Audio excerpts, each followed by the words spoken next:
Muito bom dia a todos. Vamos dar início então à nossa aula de fiscalizações e penalidades, falando exclusivamente da NR 28, da norma regulamentar número 28, que fala sobre a necessidade das fiscalizações e penalidades e na aplicação de multas, né, a reversão de multas para as empresas em virtude aí de um descumprimento, né, dos dispositivos legais e também das próprias normas regulamentadoras.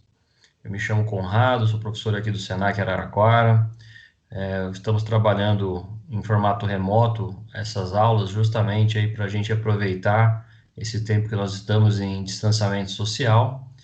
E assim como nas demais aulas aqui do nosso canal, essa aula está sendo gravada justamente para que os alunos aí possam acompanhar, né, os alunos que não têm condições de fazer um acompanhamento pela internet, que eles possam acompanhar essa aula, que ela está gravada no nosso canal. Eu peço para vocês que estão assistindo essa aula, possam interagir comigo, que se quiserem fazer alguma pergunta, tirar alguma dúvida, algum questionamento, haverão algumas palavras um pouco mais técnicas, algumas palavras aí que elas têm um sentido amplo, né? Mas a gente pode ir tirando essas dúvidas também, né, durante essa aula ou também depois da aula, se vocês quiserem. Agradeço quem está acompanhando a gravação dessa aula, justamente para que a gente faça e aproveite melhor o tempo da forma com que a gente, das condições que a gente tem nesse momento.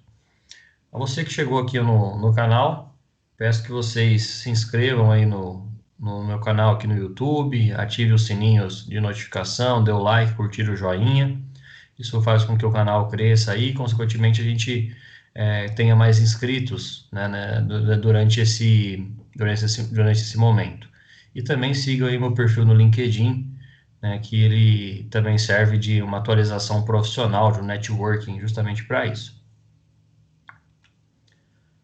Dando início, então, à norma regulamentar número 28, né, a aula da norma regulamentar número 28, a aula de fiscalizações e penalidades, primeiramente eu preciso falar que a NR 28 é uma norma considerada aí como uma norma geral, né, uma norma que ela dá embasamento dentro daquela pirâmide que a gente apresentou das normas regulamentadoras.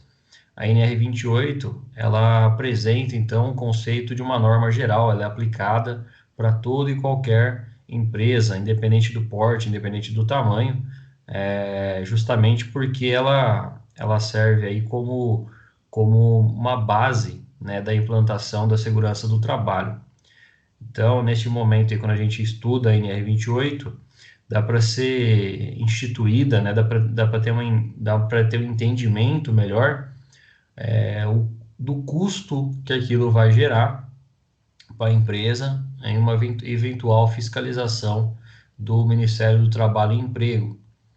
Por mais que hoje não exista mais o Ministério do Trabalho e Emprego na pasta do governo federal, a figura do auditor fiscal do trabalho, ela existe, ela está presente nas cidades, a fiscalização, ela não é como todos nós técnicos de segurança gostaríamos que fosse, né, que ela fosse uma fiscalização mais frequente, uma fiscalização mais dinâmica, mais rápida.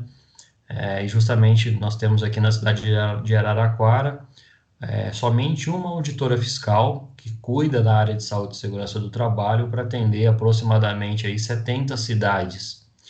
Então, se a gente for levar em consideração a quantidade de cidades, a quantidade de empresas que nós temos nessas cidades, uma auditora fiscal é muito pouco para dar conta, né, de atender aí a demanda que nós temos, né, no nosso setor, na nossa cidade principalmente, né? Como eu falei, elas atendem por região, né? Então são 70 cidades. Se ela for visitar uma cidade por dia aí, em 2 meses ela retorna para Araraquara para dar continuidade à sua visita, né, à sua visitação. E 2 meses é um prazo considerado aí bem flexível, né, para que haja o cumprimento das demais NRs. A gente vai falar um pouquinho dessa atuação também do fiscal do trabalho, né, qual que é o papel do auditor fiscal do trabalho. E na sequência, né, eu quero apresentar para vocês tudo que está escrito na NR 28 para a gente tratar aí durante essa aula. A NR 28 ela complementa ali o seu anexo 1, o anexo 1A e o anexo 2. Tá? Então, lá no anexo das NRs 28, haverá, né, esses três anexos, né, dividido entre 1A e 2. E o NR 28, né, nós tivemos uma recente atualização, que é a portaria 9.384, neste momento de pandemia, inclusive, né? Nós tivemos aí a atualização da NR no dia 6 de abril de 2020. Então, quando a gente menos espera aí, ocorre atualizações dessas NRs e a gente está trazendo ela justamente atualizada para vocês.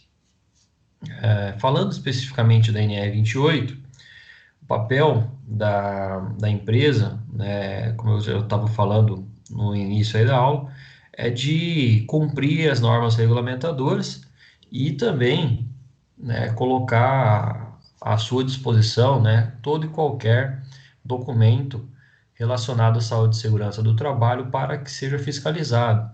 Então, o fiscal do trabalho, ele pode a qualquer momento chegar na empresa, se apresentar, né, mostrar sua identificação e adentrar na empresa para conhecer ali as instalações e também a solicitar documentos, desde o cadastro, né, nacional de pessoa jurídica, né, o como que constitui aquela empresa, o regime de sociedade, né, se é somente um dono ou vários proprietários, né, daquela empresa, a quantidade de funcionários.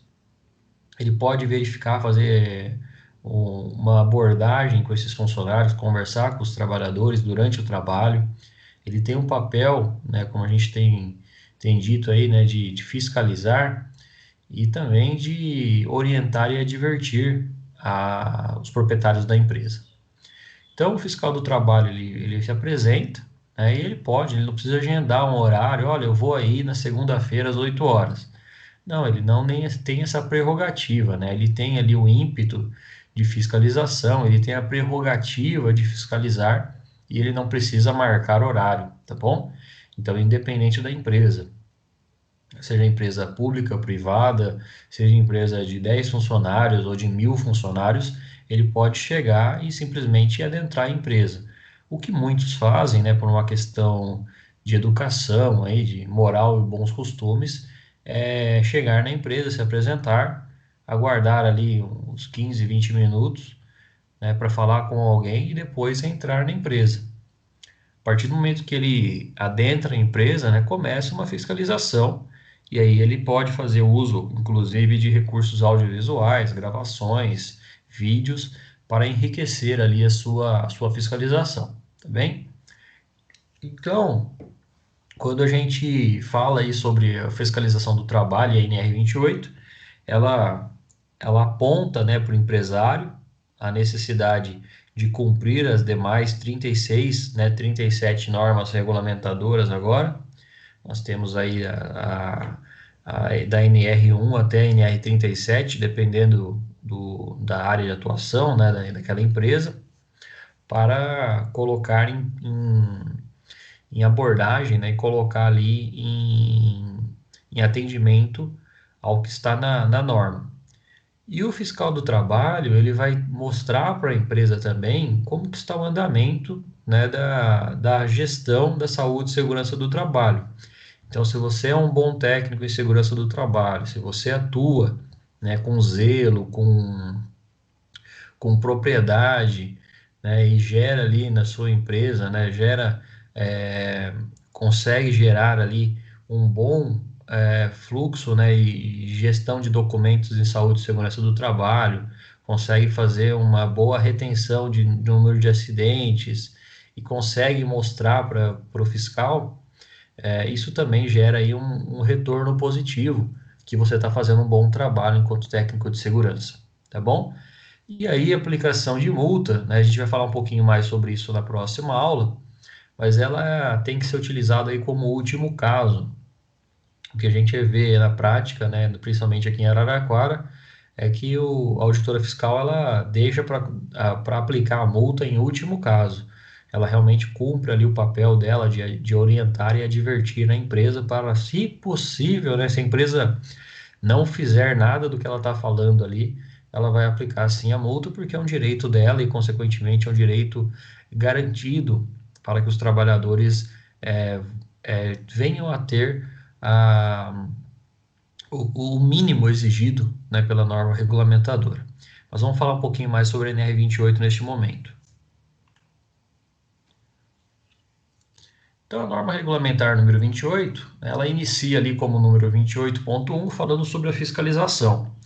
E aí no 28.1.1 fala que a fiscalização do cumprimento das disposições gerais e regulamentares sobre saúde e segurança do trabalho será efetuada obedecendo dispostos nos decretos aqui, né? No decreto de 65, no decreto 89, né, do ano de 89, e também vinculado lá no título 7 da CLT, no inciso 3º do artigo 6, né, da lei de 89, também da norma regulamentadora.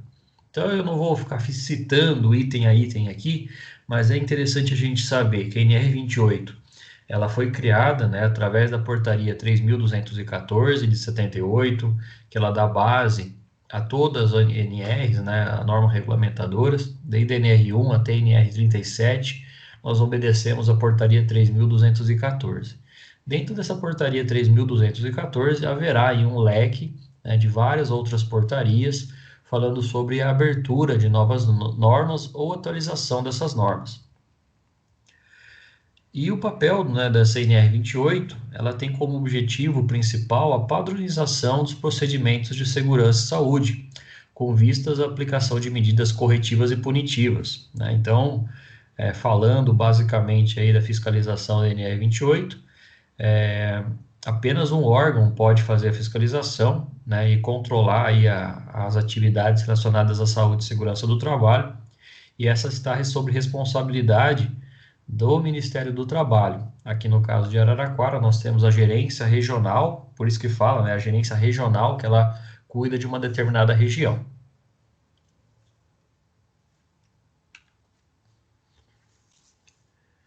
E aí, a gente conhecendo um pouquinho o auditor fiscal do trabalho, eu preciso, antes de mais nada, orientar vocês técnicos em segurança qual que é o papel do fiscal do trabalho, do auditor fiscal do trabalho. No artigo 23, né, lá da Constituição Federal, vai ter a figura, né, do auditor fiscal do trabalho, que ele tem o dever de orientar e advertir as pessoas sujeitas à inspeção do trabalho e os trabalhadores quanto ao cumprimento da legislação trabalhista.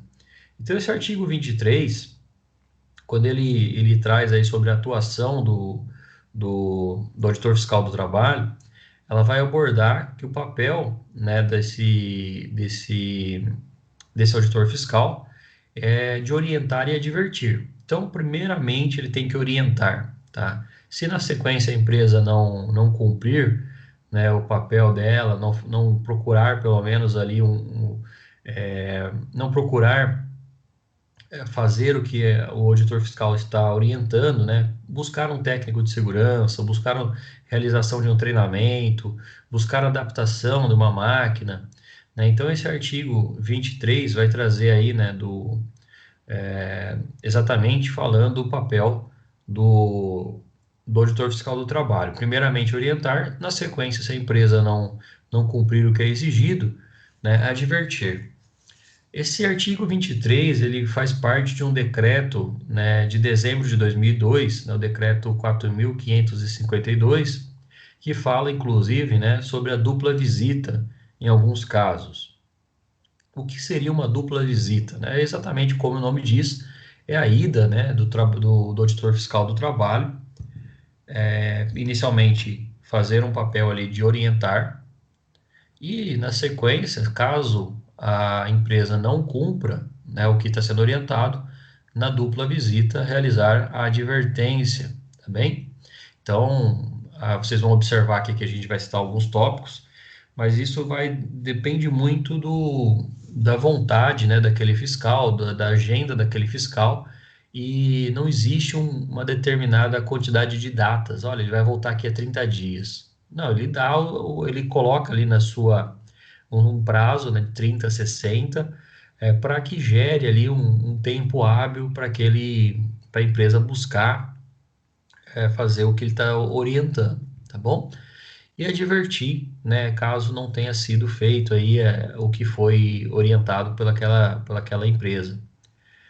E na prática, o que acaba acontecendo, né, que o auditor fiscal do trabalho, ele cumpre um cronograma que a gente vai ver aqui dentro da NR28, que aí sim possui umas datas, e aí a gente vai passar também umas dicas aí para vocês enquanto técnicos de segurança do trabalho.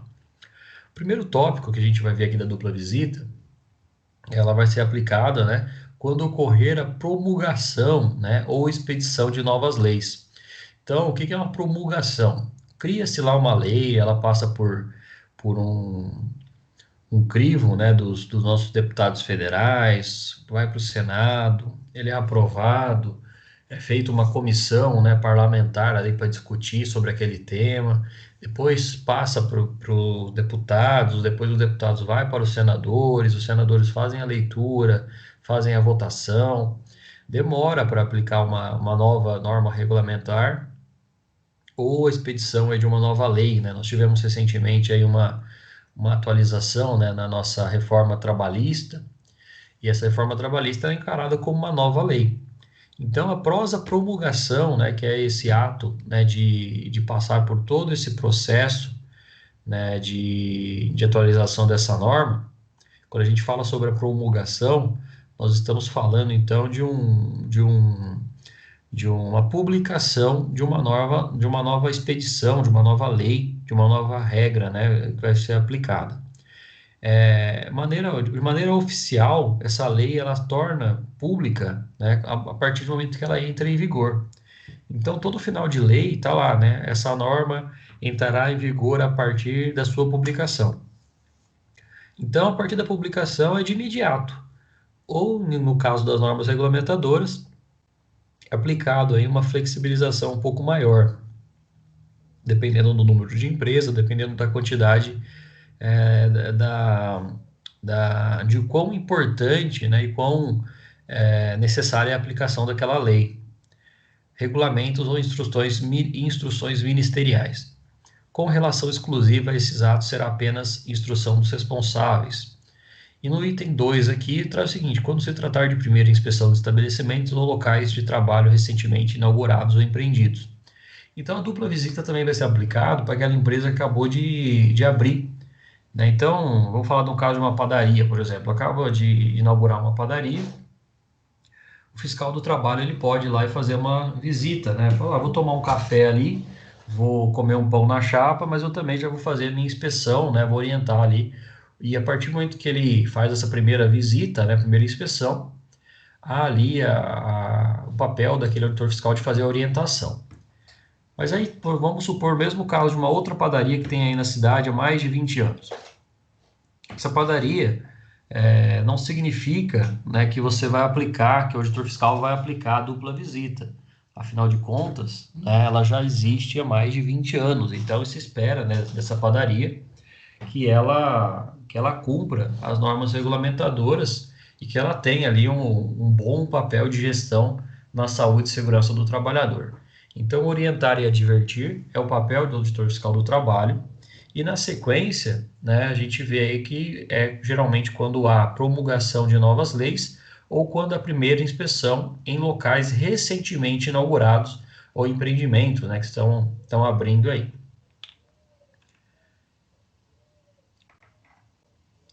Quando a gente fala aqui sobre o terceiro item, então a gente também vê, né, quando se tratar de estabelecimento ou local de trabalho com até 10 trabalhadores, quando salvo aí for constatada infração por registro de emprego ou anotações na carteira de trabalho. Essa CTPS é a abreviação de Carteira de Trabalho da Previdência Social. Então, quando for constatada, né, a falta de registro e carteira de empresas com até 10 trabalhadores, o auditor fiscal do trabalho também pode ir lá e falar, olha, tem trabalhadores trabalhando sem registro, né, até 10 trabalhadores, não sei se você não sabia, ou se você está criando uma fraude aí para o INSS, mas em 10 dias eu vou retornar aqui e eu quero esses trabalhadores registrados. Ele pode dar esse prazo, né, de 10 dias, e caso ele retorne lá e os trabalhadores não estejam registrados, ele vai advertir realmente porque é o papel dele. Bem como na ocorrência também de reincidência, fraude, resistência ou embaraço à fiscalização, né? A pior situação, acho que para um fiscal do trabalho, é quando ele quer fazer o papel dele e o gestor, dono da empresa, proprietário, não deixa, né, ele fazer esse papel. Então, como ele é um funcionário público, né, ele tem um papel ali de fiscalizar, ele pode a qualquer momento passar a mão no telefone também e acionar a polícia e falar, olha, eu vou entrar aqui sim, porque neste momento você está impedindo uma força, né, pública de fazer o seu trabalho. Então, a polícia militar é acionada, né, em alguns casos. Em casos mais graves, inclusive, que eu já ouvi falar, nunca presenciei nenhuma situação dessa, até a própria Polícia Federal.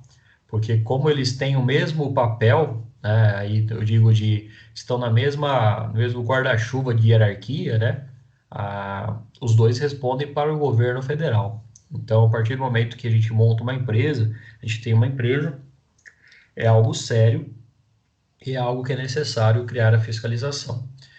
A gente estava falando no slide anterior que o auditor fiscal do trabalho aqui da nossa cidade, ele tem uma necessidade, né, de atender para aproximadamente 70 cidades de uma maneira regional, né, dessa região. E dessa forma, ela vai atuar, né, vai conseguir atuar com maior propriedade perante as denúncias, né, denúncias anônimas aí dos trabalhadores, né, por isso que também ela vai acabar fazendo uma atuação geralmente baseada numa denúncia desses trabalhadores ou de um sindicato.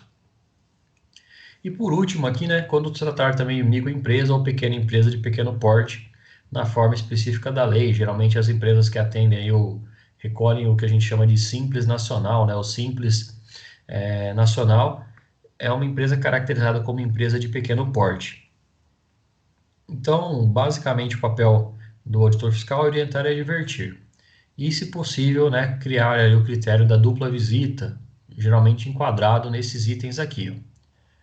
Quando ocorrer a divulgação de uma nova lei, uma nova norma, né, em realização da primeira inspeção do estabelecimento em locais de trabalho recentemente inaugurados ou empreendidos, quando a empresa contar com no máximo 10 trabalhadores, para empresas também que adotam aí o Simples Nacional como maneira, né, de identificar ali a sua empresa, na criação da sua empresa. Se ela é uma pequena que recolhe o Simples Nacional, ela é considerada como uma empresa de pequeno a médio porte, tá bem?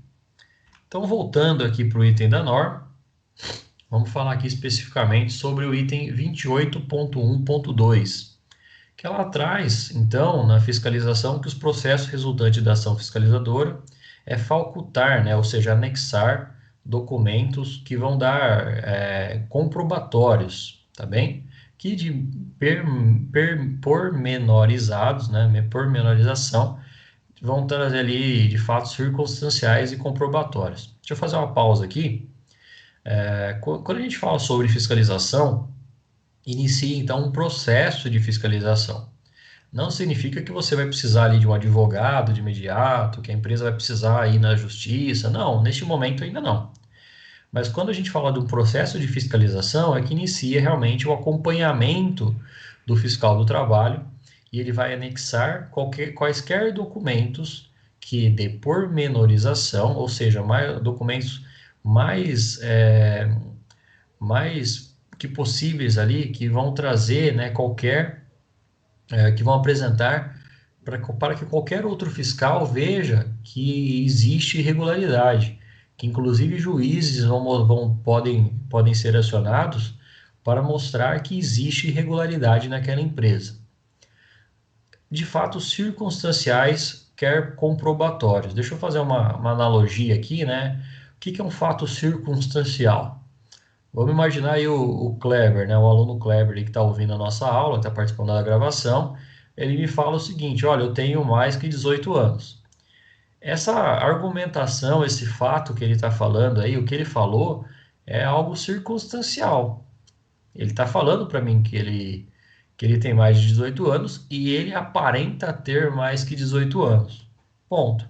Isso é um fato circunstancial, a aparência, tá bem? E agora eu quero um ato comprobatório.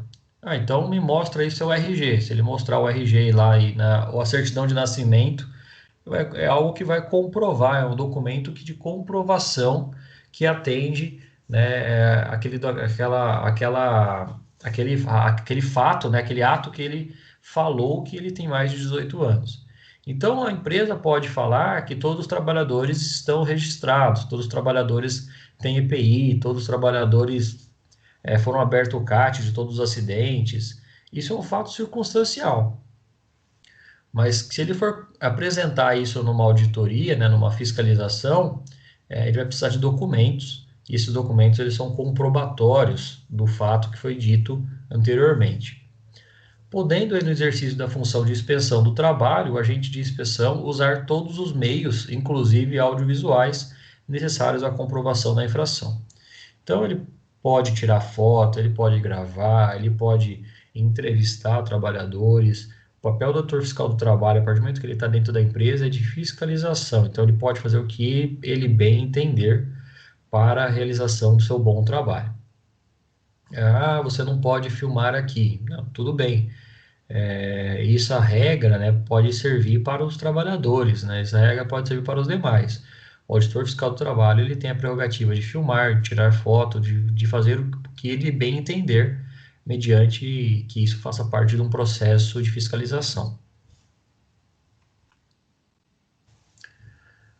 A NR 28.1.3 apresenta também que o agente fiscal de inspeção do trabalho deverá lavrar o respectivo auto de infração à vista do descumprimento dos preceitos legais e normas regulamentadoras urbanas e rurais. Eu vou fazer uma pausa aqui, só para a gente entender um pouquinho o que está sendo dito aqui na NR 28.1.3. O auditor fiscal do trabalho, independente dele achar algo irregular ou não, né, daquela fiscalização, ele deve criar um auto de infração, que é um documento que comprova que houve fiscalização e que nesse documento deve constar ali tudo e qualquer irregularidade que aquele auditor fiscal encontrou mediante a sua visita. Caso não tenha encontrado nenhuma irregularidade, esse auditor fiscal também tem que criar esse auto de infração, esse documento, que vai ser fornecido em uma via para a empresa, outra via fica retida no Ministério do Trabalho para o acompanhamento desse processo de fiscalização. E, naturalmente, né, como a gente está falando aqui de uma norma que foi escrita lá em 78, né, uma norma regulamentar que foi escrita lá em 78, apresenta aqui a norma regulamentadora urbanas e rurais. Porque lá no passado existia o que a gente chama das NRRs, né, as normas regulamentadoras rurais. Elas não existem mais hoje, elas foram desatualizadas, elas não existem mais, por isso que a gente não ensina essas normas para vocês, justamente porque houve uma reposição dessa norma através da norma regulamentadora 31. Então, nós tínhamos 4 NRRs, né, normas regulamentadoras rurais, que elas foram fundidas ali, foram criadas com uma nova norma, a NR 31, lá no ano de 2008, se eu não me engano, 2007, 2008, que teve essa atualização. Então, somente ficar escrito aqui de norma regulamentadora urbana e rural é porque faz parte de todas as normas regulamentadoras, tá bem? E deve ser considerado aí o critério de dupla visita, que foi o critério que a gente falou há pouco, né? Baseado aí no decreto de 65, da CLT e também da lei aí de 89.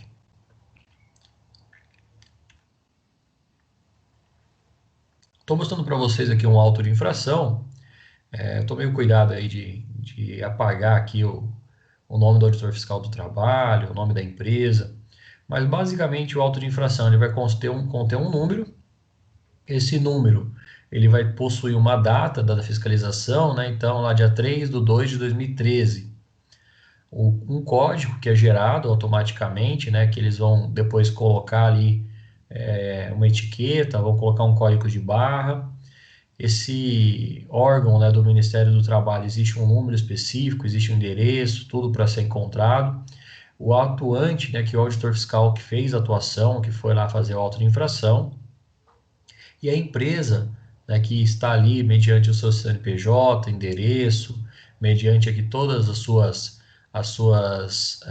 seus dados legais, baseado aí numa NR, né, ou baseado numa ementa, que a gente vai ver isso na aula que vem.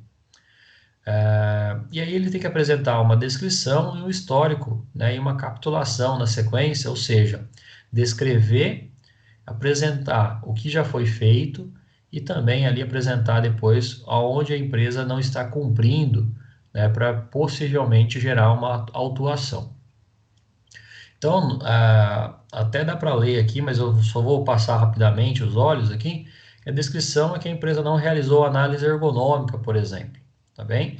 E como o fiscal do trabalho, ele tem que deixar bem escrito, né, qual que foi a falha ali da empresa, qual foi o erro da empresa para uma possível fiscalização e autuação.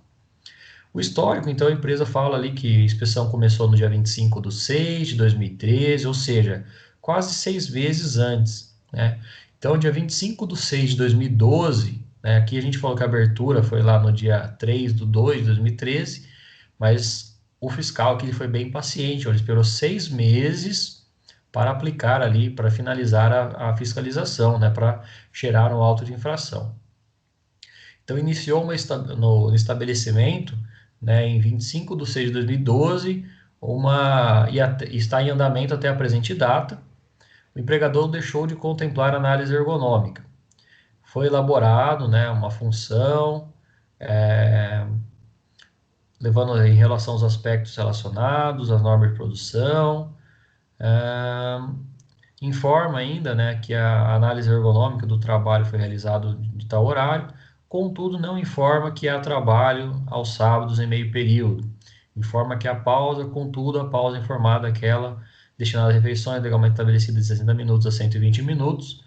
Na empresa, a pausa é de 60 minutos. Não informa sobre as pausas de caminhões, ou seja, quem fez o documento, ainda quem fez a análise ergonômica, certamente não atendeu o que está descrito aqui em cima, tampouco o que está lá no artigo 157 ou no item da NR 17.1.2, falando especificamente sobre a norma. Sendo assim, o fiscal ele tem o direito também de não aceitar o documento. Fala, o documento que você fez não atende, por isso eu vou estar te autuando, por isso que eu vou estar te multando. Então ele até coloca aqui no final, nesses dias de picos, para fazer frente à tarefa, os trabalhadores são submetidos às horas extras. Não abordar aspectos relacionados à organização do trabalho em uma análise ergonômica pode mascarar problemas sérios na empresa, como o adoecimento dos trabalhadores. Sendo assim, o que me gera, né, o que eu entendo aí por esse processo, é que a empresa contratou alguém para fazer o trabalho, foi feito um trabalho mal feito, né? Primeiro que a empresa já estava errada porque ela deveria ter análise ergonômica.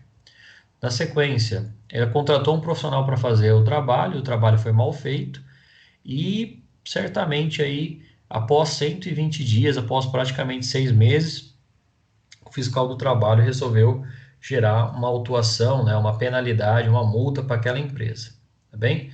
Então, vamos falar basicamente sobre o auto de infração. Geralmente ele é descrito dessa forma, tá bom? Um documento do Ministério do Trabalho para que a empresa cumpra, né, o que está previsto na legislação e na norma regulamentadora.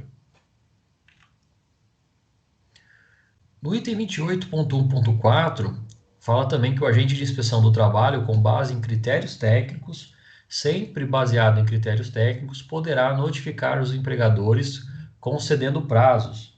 Por isso que eu falei para vocês aí que existe a necessidade de uns prazos, né? E a gente vai ver ele ao longo dessa aula.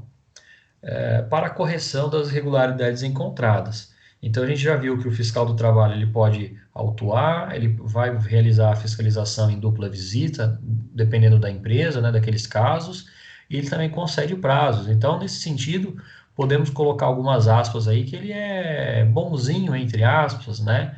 Ele acaba gerando esses prazos aí justamente para que a empresa não pague uma multa, porque ele sabe também que a empresa, dependendo da penalidade da multa, vai fazer falta para o caixa da empresa, e também pode gerar ali simplesmente um ato de ficar pagando multa e não corrigir o problema, e gerar ali o adoecimento e acidentes aos trabalhadores.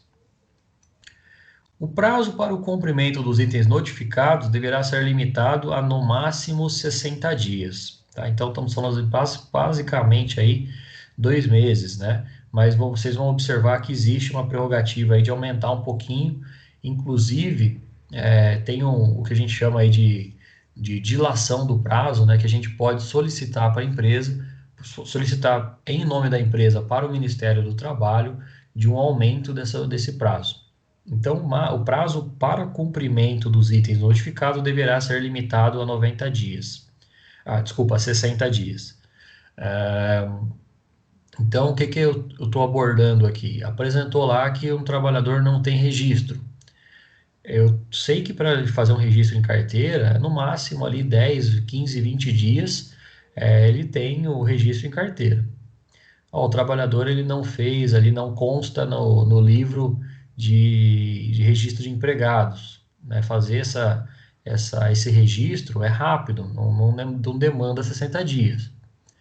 Olha, eu tenho ali uma máquina que ela não tem proteção, então já é algo que a empresa vai ter que fazer cotação, vai ter que fazer é, levantamento, vai ter que ficar com a máquina parada. Então, no máximo 60 dias é o prazo para o cumprimento, ou seja, pegar o que foi notificado e cumprir o que o fiscal do trabalho exigiu, né, para atender a norma regulamentar. Então, 60 dias é o prazo máximo para isso.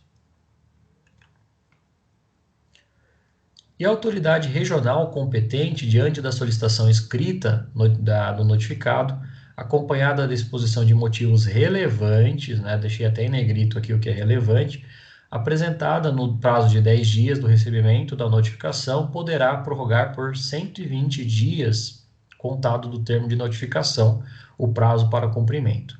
Então, o que eu quero dizer com isso?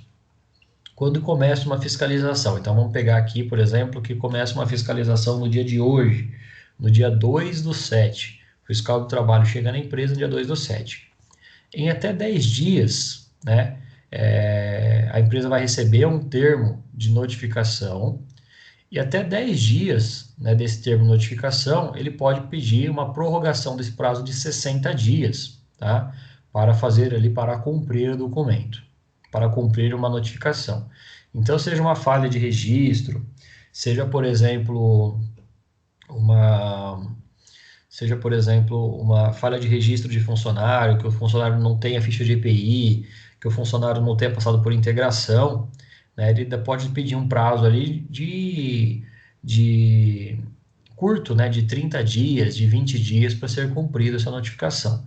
Mas a empresa, né, se for é, algo um pouco mais técnico, por exemplo, como a adaptação de uma máquina, a criação de um documento, a realização de um PCMSO, de um PPRA, a empresa tem 10 dias para solicitar, né, uma dilação desse prazo, tá? Que geralmente aqui pode ser de 60 dias ou até no máximo 120 dias, tá bem? E essa dilação do prazo, ela vai finalizar ali com a entrega daquele documento ou com a entrega daquele serviço. Eu vou explicar basicamente no que aconteceu numa fiscalização no que eu participei.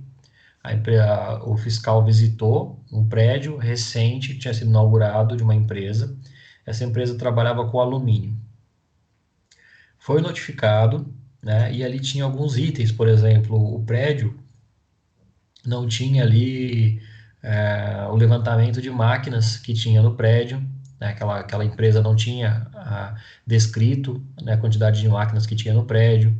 Não tinha também, né, um estudo da planta elétrica daquele prédio, né? Então, o fiscal pediu, né, esse levantamento, pediu análise ergonômica, pediu o treinamento dos funcionários para o uso de EPIs, pediu a ficha de EPIs de todos os funcionários, tinha aproximadamente 30 funcionários naquela empresa, e aí, a partir do momento que foi fiscalizado, foi notificado, eu apresentei, né, em nome da empresa, dentro dos 10 dias, uma prorrogação, né, para um aumento do prazo.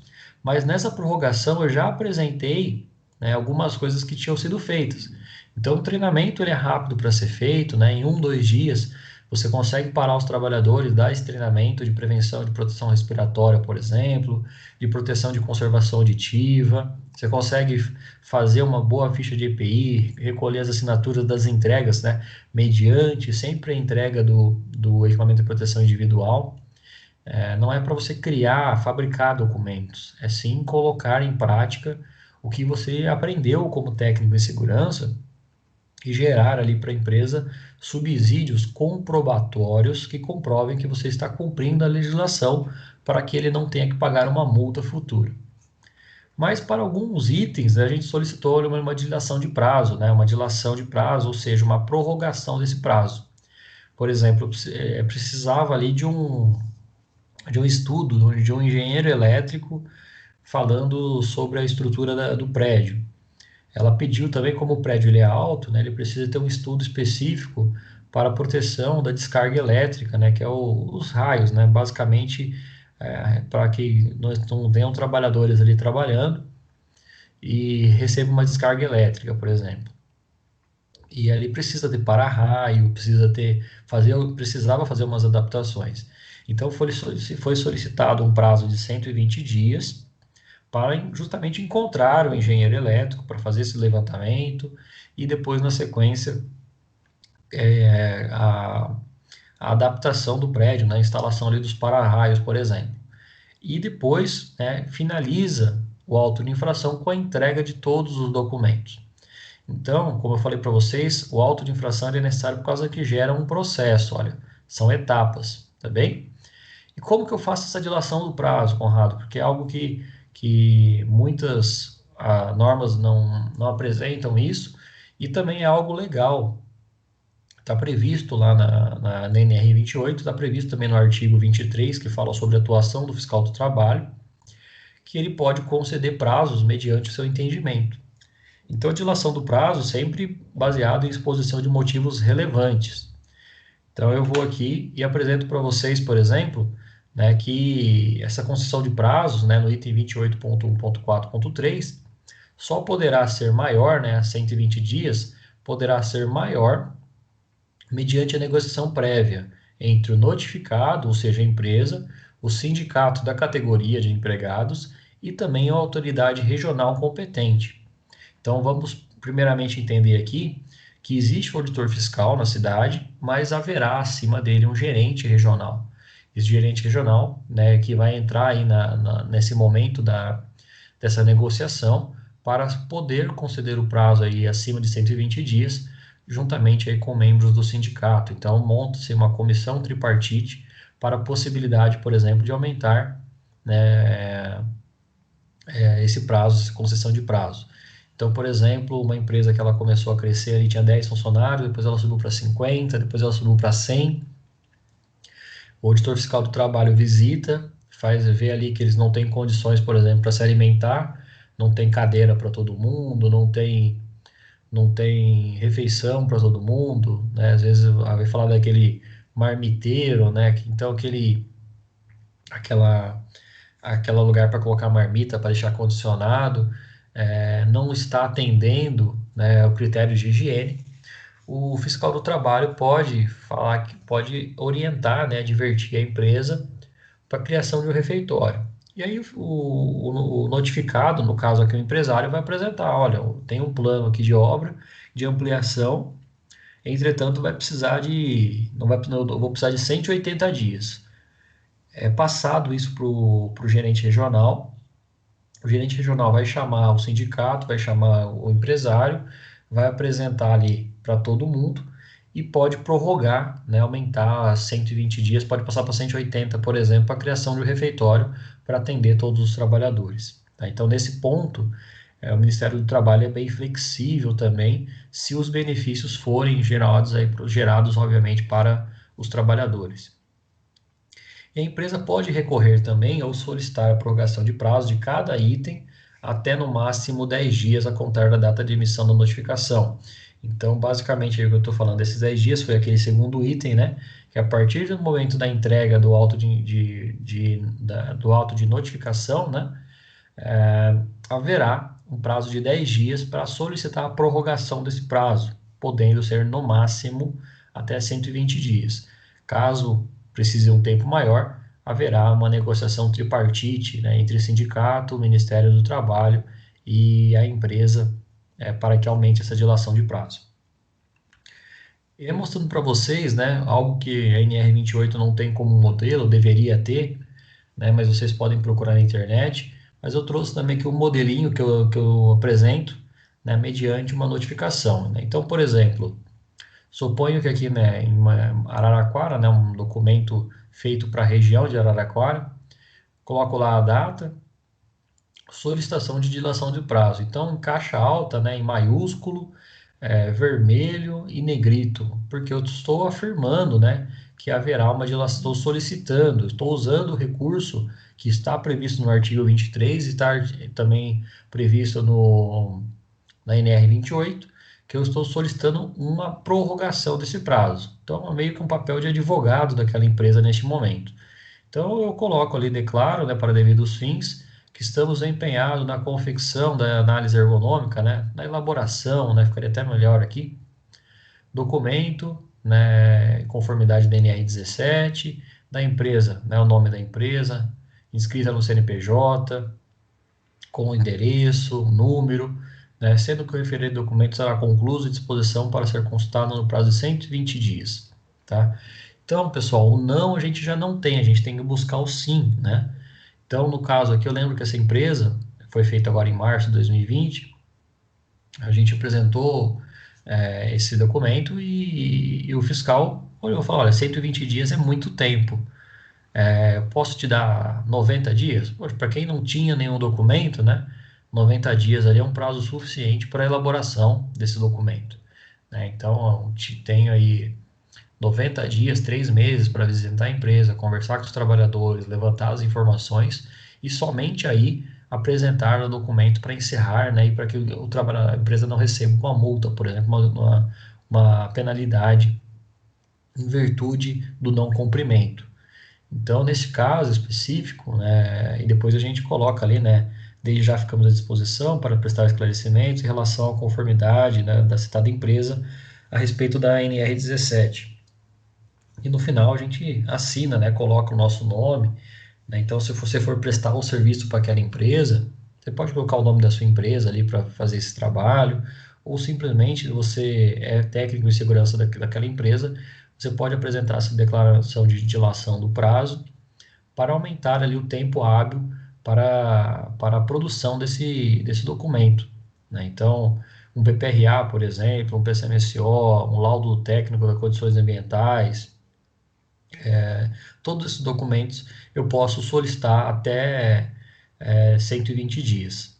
Caso o fiscal entenda que 120 dias é pouco tempo, né, por exemplo, eu preciso fazer uma análise química, então eu preciso chamar alguém que para fazer o PPRA, eu preciso fazer uma análise química, eu preciso fazer uma medição, e eu não tenho profissionais na minha cidade, o fiscal do trabalho em nenhum momento vai indicar para vocês, ó, faz com o fulano, faz com o ciclano, porque o papel dele não é indicação de trabalho, é simplesmente orientar para que seja feito.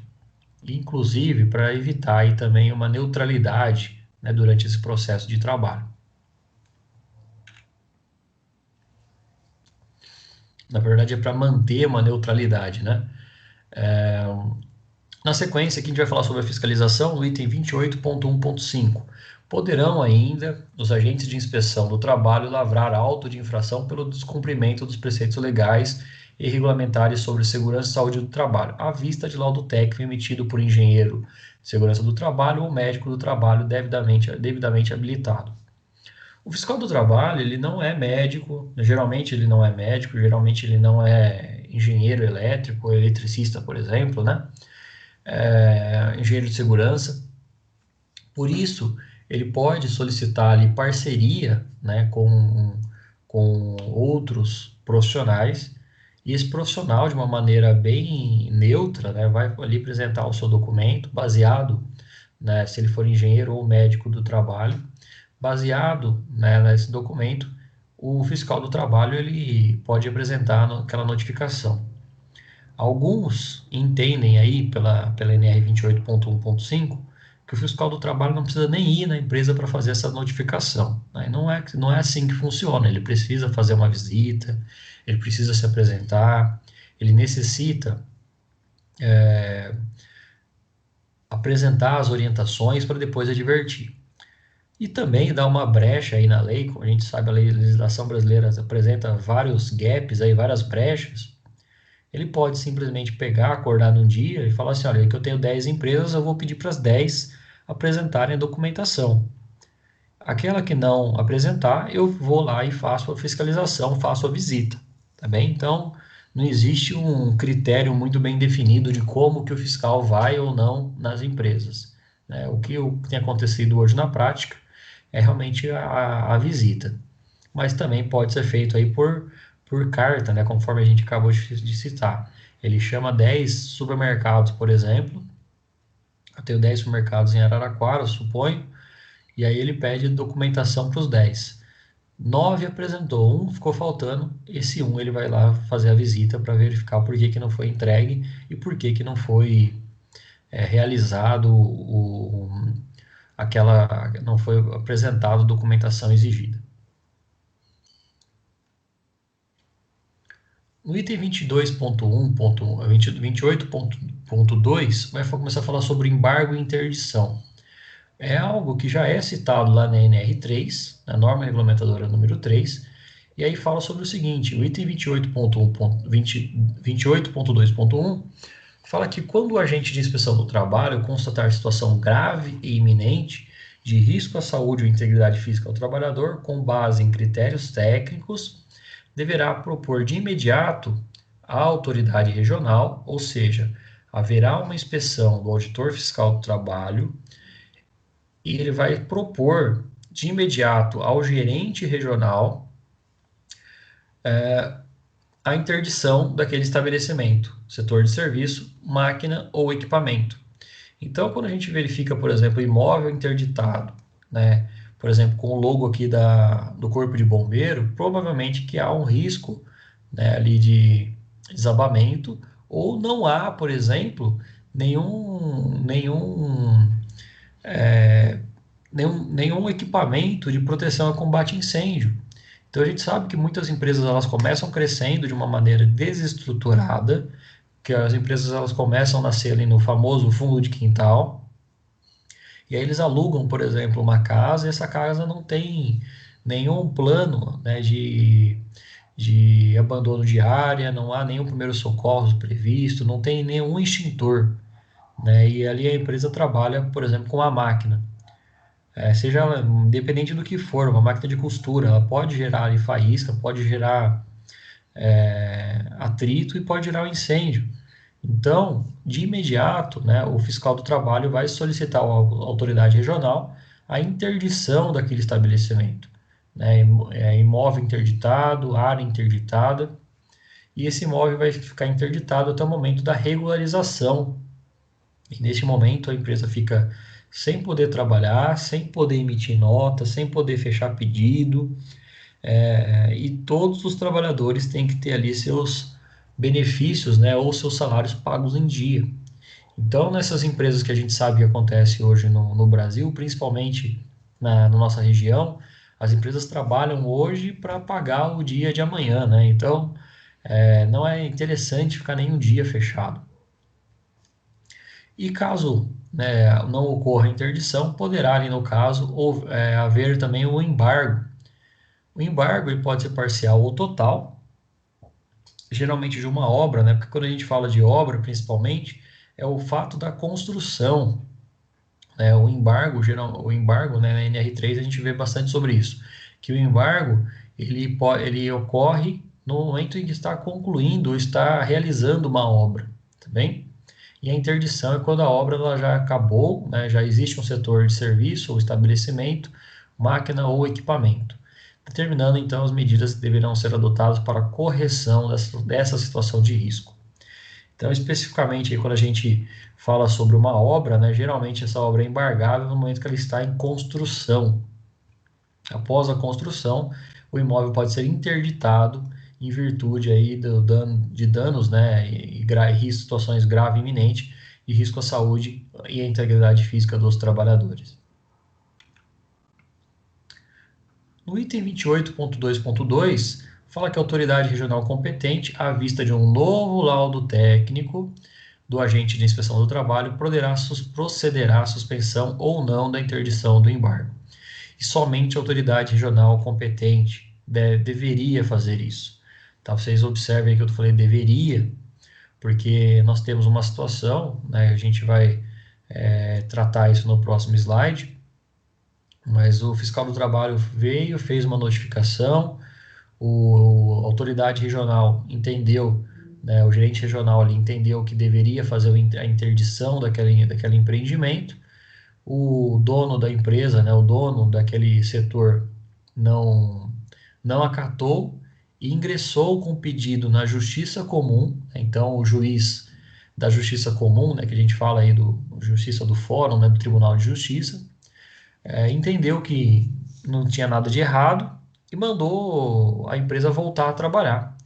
Então, quando ocorre uma sobreposição desses poderes, né, justamente por falhas, né, de entendimento e, consequentemente, aí de prerrogativas, né, juízes entenderem que eles são soberanos naquela cidade, pode gerar ali danos aos trabalhadores. Então, como a norma prevê, né, a norma regulamentar, ela está abaixo da Constituição Federal, ela está abaixo, inclusive, da legislação trabalhista, pode ser entendido aí que o juiz, né, do trabalho daquela cidade ou o juiz da Justiça Comum teve o entendimento que a empresa tinha que voltar a trabalhar de imediato. E aí volta a trabalhar e ocorre um acidente de trabalho, por exemplo. Então, observem aí que o Ministério do Trabalho, nesse sentido, ele acaba perdendo força, né, na sua atuação.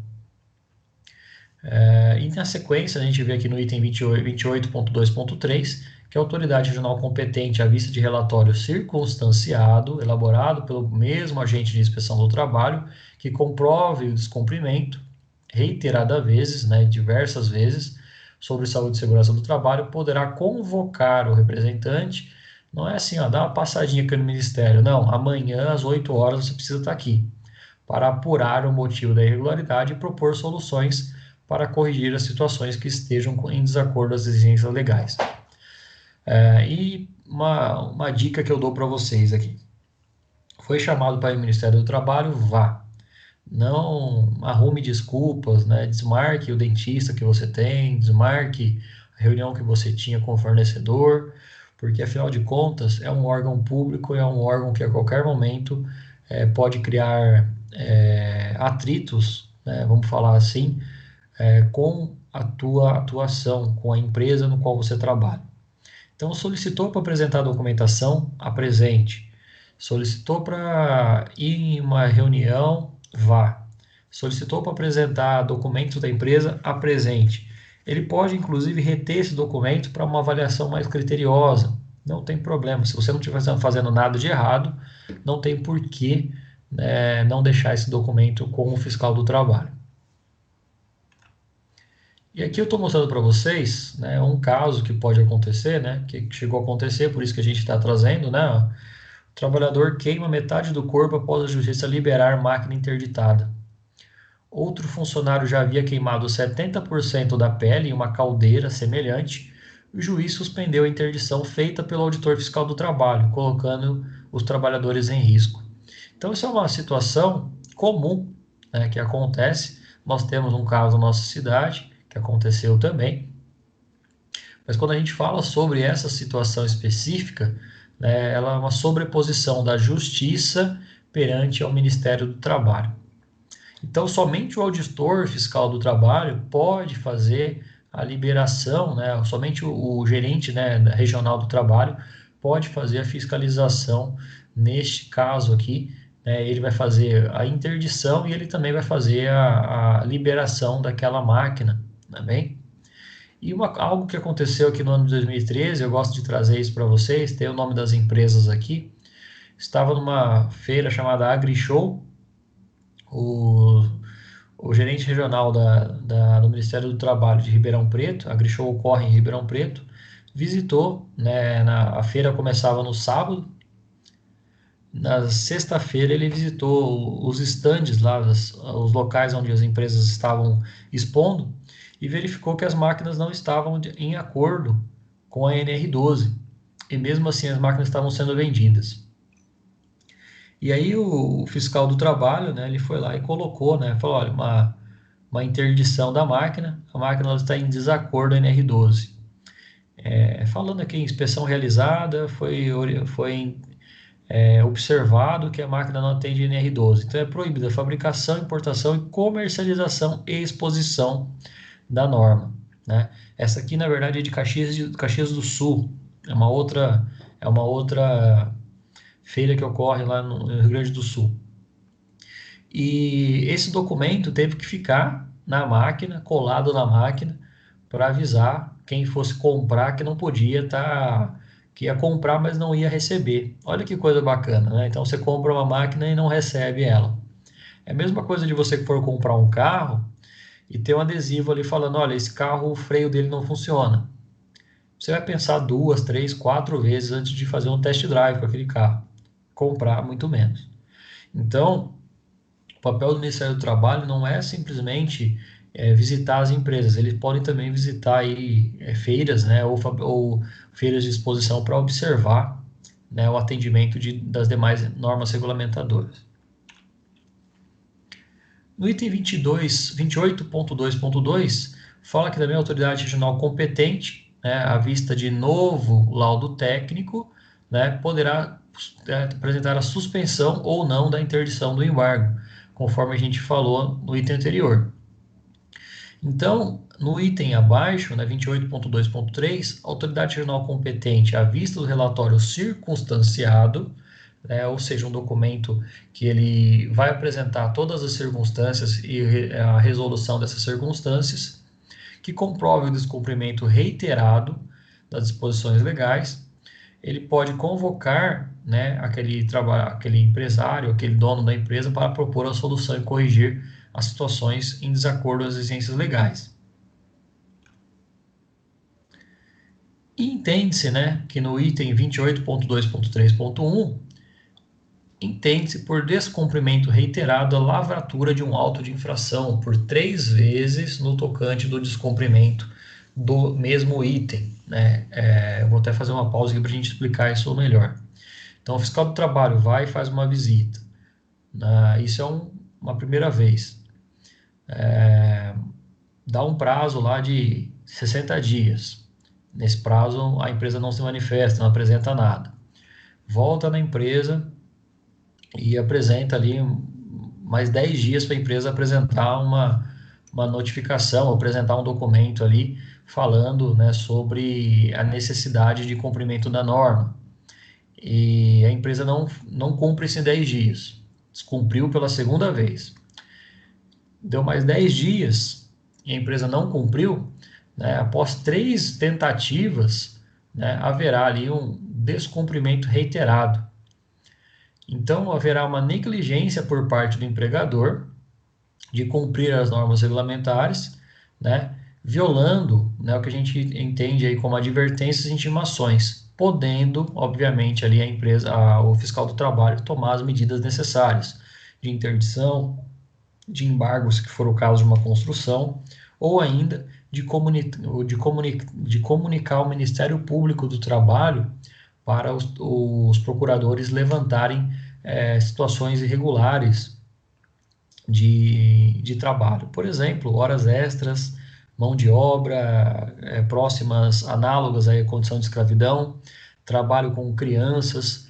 Então, o fiscal do trabalho ele tem essa atuação bem delimitada, mas observem aí que existe um ponto que a empresa tem até 3 tentativas de tentar apresentar documentações voltadas, né, para o cumprimento da norma regulamentar e também para que não gere penalidades no pagamento de multas. E aí chegamos no item da penalidades. O item 28.3 vai começar a falar sobre as penalidades, que nós vamos fazer os cálculos na aula de terça-feira. 28.3.1 fala que as infrações, tanto dos preceitos legais ou regulamentadores, né, sobre segurança e saúde do trabalho, terão como penalidades aplicadas de acordo com o anexo 1, que é esse item aqui. A gente vai falar um pouquinho mais sobre isso na aula que vem, mas ele está dividido entre segurança do trabalho e medicina do trabalho. Baseado também no número de funcionários. Então, por exemplo, uma empresa de 1 a 10 funcionários, de 11 a 25, 26 a 50, 51 a 100 e por aí vai. Então, as multas elas são feitas baseado na quantidade de trabalhadores. E percebam que aqui existe, tanto na segurança como na medicina do trabalho, existe um número, uma letra I, I1, I2, I3 e I4. Aqui novamente, I1, I2, I3 e I4. E aqui haverá um código de gradação de multa, que a gente vai ver isso na aula que vem. Esse item de gradação de multa, ele apresenta exatamente como que vai ser calculado, né, baseado em um outro código chamado UFIR, que significa Unidade Federativa. A gente vai falar sobre isso na aula que vem. Obedecendo as infrações previstas no quadro de infrações do anexo 2 da mesma norma. Em caso de reincidência, no item 28.3.1.1, fala o seguinte: em caso de reincidência, embaraço ou resistência à fiscalização, emprego de artifício ou simulação com o objetivo de fraudar a lei, a multa será aplicada na forma do artigo 201. Né? Então, o que está escrito lá no artigo 201? As infrações, né, serão punidas com multa de 3 a 30 vezes o valor de referência. Então, percebam que não existe um limite, né, pela lei. Aí pode ser multiplicado de 3 ou 30 a 30 vezes, baseado na vontade do auditor fiscal do trabalho. E no que for relacionado à segurança também, de 5 a 50 vezes, tá? O que for de medicina de 3 a 30 e for de segurança de 5 a 50 no mesmo valor, porque entende-se que a empresa está querendo usar ali artifícios de fraudar a lei. Então, quando a gente perguntam, né, quanto que custa uma multa sobre falta de PPRA? Depende muito do entendimento do próprio fiscal do trabalho, né? O que eu posso falar para vocês que não é algo tão barato assim. A gente vai fazer uns cálculos aqui, né, na aula que vem, e aí a gente vai entender um pouquinho melhor aí da quantidade dessas variáveis. Existe a prerrogativa de ser multiplicado, no caso da medicina do trabalho, de 3 a 30 vezes o mesmo valor, ou de multa, no caso de segurança, de 5 a 50 vezes o mesmo valor. E ainda, né, leva o critério também da quantidade no número de funcionários. Então, essas variáveis elas vão fazer parte do cálculo depois. Quando a gente estudar um pouquinho mais sobre essa multiplicação na aula de terça-feira, a gente vai entender um pouquinho sobre o peso que tem essa penalidade, né? Para que serve, para onde vai esse dinheiro, tá bem? Ele não é revertido para o mesmo trabalhador, não é revertido para a mesma empresa, né? Então, essa questão das penalidades, das multas, é um dinheiro que é pago para a União, que é pago para o governo federal, e o governo federal faz o repasse para um programa, né, que a gente chama de Programa de Assistência ao Trabalhador. Em alguns casos, né, a gente pode considerar aqui, né, que também haverá ali no anexo 1, esse valor da multa chamado valor da multa em UFIR. Essa multa em UFIR, o que a gente chama de UFIR, é a unidade fiscal de referência. Ele é um indexador que é utilizado como parâmetro para um saldo devedor de tributos. Então, uma medida, né, que é utilizada tanto na Secretaria de Planejamento, né, da Fazenda, e também que ele serve como base para a sua contabilidade. Então, o contador vai entender um pouquinho melhor como calcular uma UFIR, né, mas geralmente o fiscal do trabalho já te dá esses valores. Né, o valor da multa aí pode ser segurança do trabalho 6.304 UFIR e medicina do trabalho 3.782 UFIR. O FIR, né, o valor hoje que nós temos, né, ele está um preço congelado, né, num valor congelado, ele é de 1,064. A gente vai fazer essa multiplicação para a gente entender um pouquinho melhor na aula que vem. E aí, como a gente já falou, né, no slide anterior, eu só coloquei isso aqui para a gente começar a falar sobre as penalidades, mas a gente vai falar na aula que vem. Sendo assim, a gente chega ao final de mais uma aula, né? Agradeço a todos que acompanharam essa gravação, agradeço você também que assistiu essa aula, e até a nossa próxima aula. Um obrigado e até breve.